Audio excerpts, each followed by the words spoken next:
मान्यवर विपक्ष के नेता राहुल गांधी जी कांग्रेस पार्टी के भी बड़े नेता हैं। कई बार सार्वजनिक जीवन में ऑब्जर्व किया जाता है, लोकसभा चलती हो और पार्टी के बड़े कार्यक्रम लगते हैं, चुनाव लगता है और वरिष्ठ नेताओं को, जनता को अपनी पार्टी के विचार बताने के लिए, अपने प्रचार के लिए जाना पड़ता है। बहुत स्वाभाविक घटना है। सिर्फ राहुल जी के साथ नहीं हुआ, अनेक नेताओं के पास।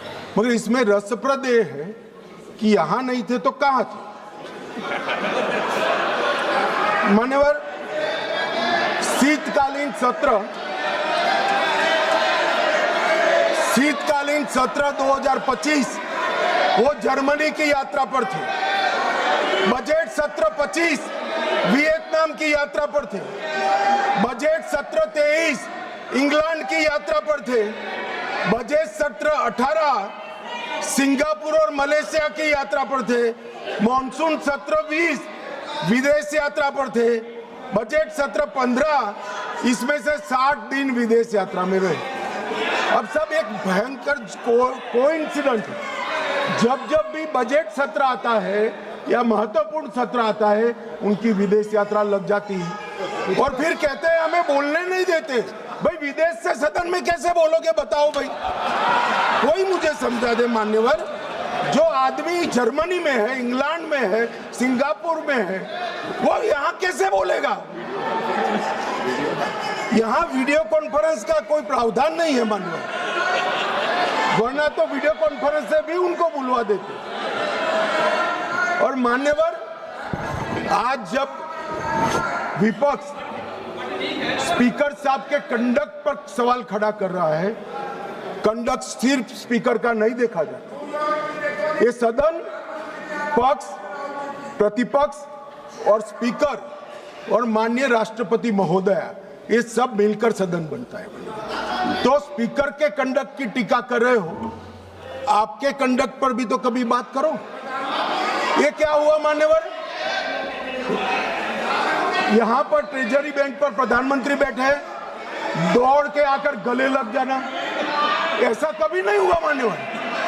कभी ऐसा नहीं हुआ कि सत्ताधारी पक्ष के सदस्यों के सामने फ्लाइंग किस करोगे। कभी ऐसा नहीं हुआ सदन में आंख मटकाओगे मान्यवर। मुझे तो बोलने में मान्यवर, ये कंडक्ट जो है वो स्पीकर साहब के कंडक्ट पर सवाल उठा रहे हैं। मैं इनको पूछना चाहता हूं, एक मिनट। माननीय गृहमंत्री जी,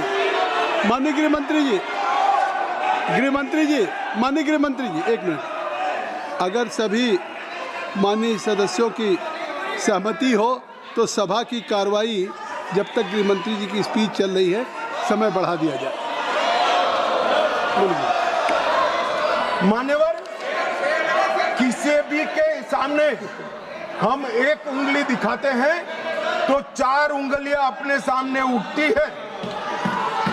ये जब लोकसभा स्पीकर के कंडक्ट पर सवाल करते हैं, समूचे विपक्ष को मैं कहना चाहता हूं मान्यवर, किस तरह से ये कंडक्ट की बात कर रहे हैं जब उनके सर्वोच्च नेता ही आंख मारते हैं, आकर प्रधानमंत्री के गले लिपट जाते हैं, फ्लाइंग किस करते हैं मान्यवर। ये बताता है कि वो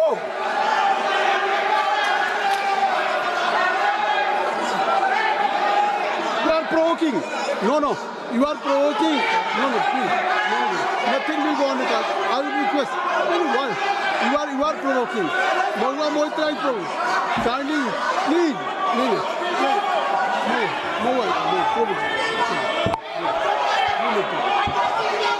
मान्यवर, मेरा कोई शब्द संसद प्रणालिका के अनुकूल नहीं है, तो इसको आप हटा सकते हैं।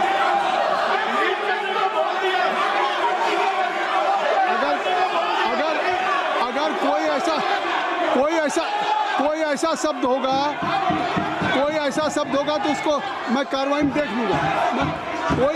कोई शब्द होगा तो उसको कार्रवाई में देख लूंगा। मैं देख लूँगा, चलिए मैं कार्रवाई देख लूँगा, चलिए कृपया मैं देख लूँगा। माननीय गृह मंत्री जी, माननीय गृह मंत्री जी, माननीय गृह मंत्री जी,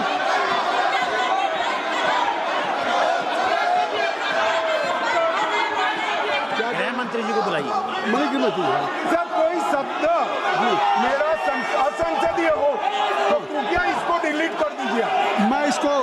मैं माननीय गृह मंत्री, जब विपक्ष के सदस्य श्री गौरव गोगोई भाषण कर रहे थे, उन्होंने किया कि हम चीन की सीमा की चर्चा करना चाहते थे। एक अप्रकाशित पुस्तक के रेफरेंस से चर्चा करना चाहते हैं, आपने करने नहीं दिया। मगर मैं पूरी कांग्रेस पार्टी को पूछना चाहता हूं कि अक्साई चीन का 38,000 वर्ग किलोमीटर क्षेत्र किसके समय में चीन हड़प गया? कांग्रेस पार्टी के समय में हड़प गया। और साहब उस वक्त विपक्ष को प्रधानमंत्री जी ने जवाब क्या दिया? श्री जवाहरलाल नेहरू ने कि वहां घास का एक तिनका भी नहीं उगता है। ये तो उनकी मानसिकता है। 1962 में चीन पूरा नफा बढ़ा लिया।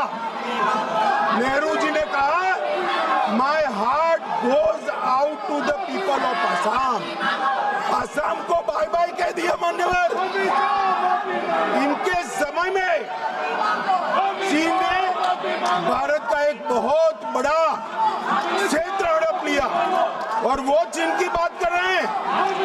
मान्यवर, जब कांग्रेस के रक्षा मंत्री एंटोनी जी यहाँ थे, उन्होंने कहा 6 सितंबर 2013 को देश की संसद में कहा कि सीमा पर सड़कें बनाएंगे तो दुश्मन अंदर आ जाएगा।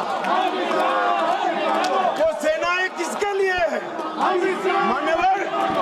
और स्वयं लीडर ऑपोजिशन लोकलाओं में हमारे और चीन की सेनाएं आमने सामने थी।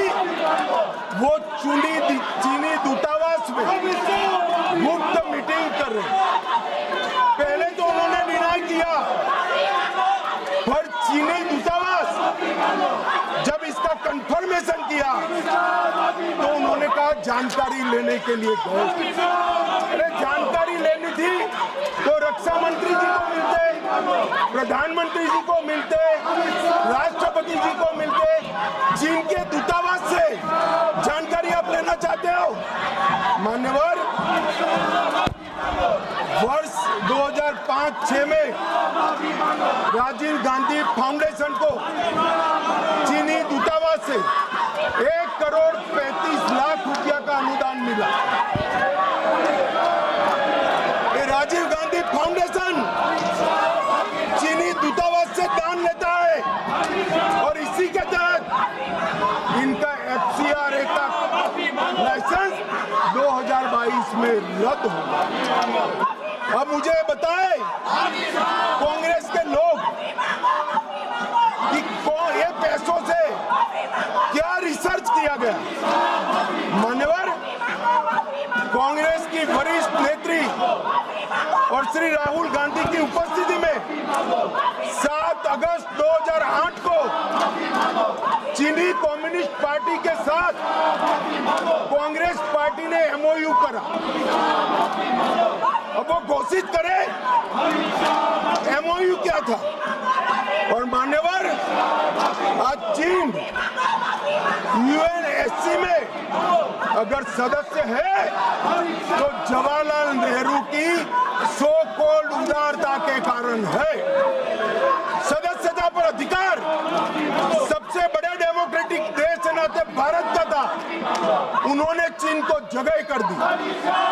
और ये selected works of Jawaharlal Nehru volume 29 post number 303 में लिखा हुआ है। मान्यवर, मैं आज यहाँ कहने आया हूं। इन्होंने कहा कि अमेरिका के डील में भारत के किसानों का नुकसान हुआ है। मैं स्पष्टता करना चाहता हूं, भारत के किसानों का कोई नुकसान एक भी डील के अंदर नहीं हुआ। ये सर्वदा झूठ फैलाया जाता है। भारत के किसानों का नुकसान तो WTO में 2013 में आपने किया था।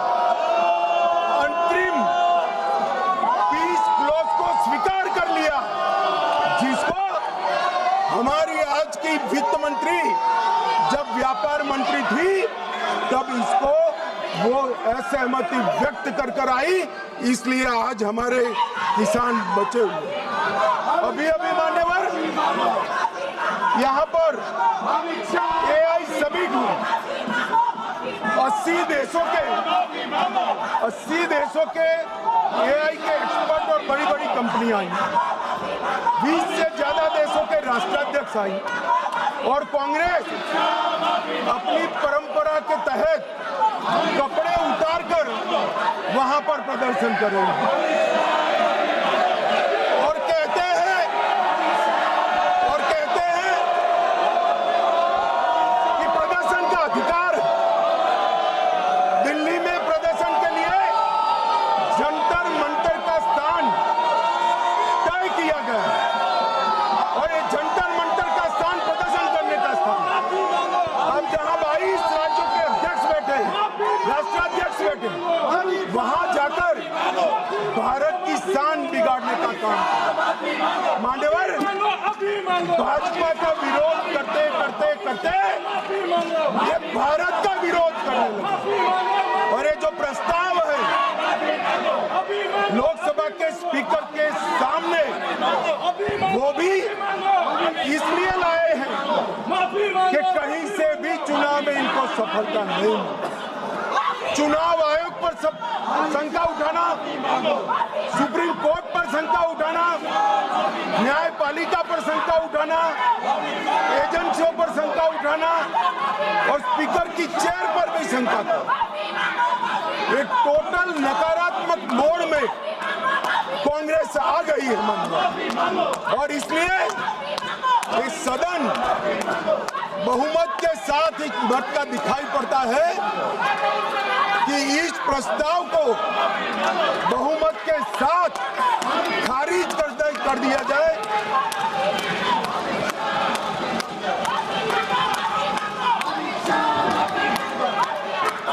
सारा खारिज कर दिया जाए और स्पीकर के पद की गरिमा को पुनः प्रस्तावित कर बिरला जी के नेतृत्व में ही ये सदन 24 तक इस लोकसभा के अंत तक चले।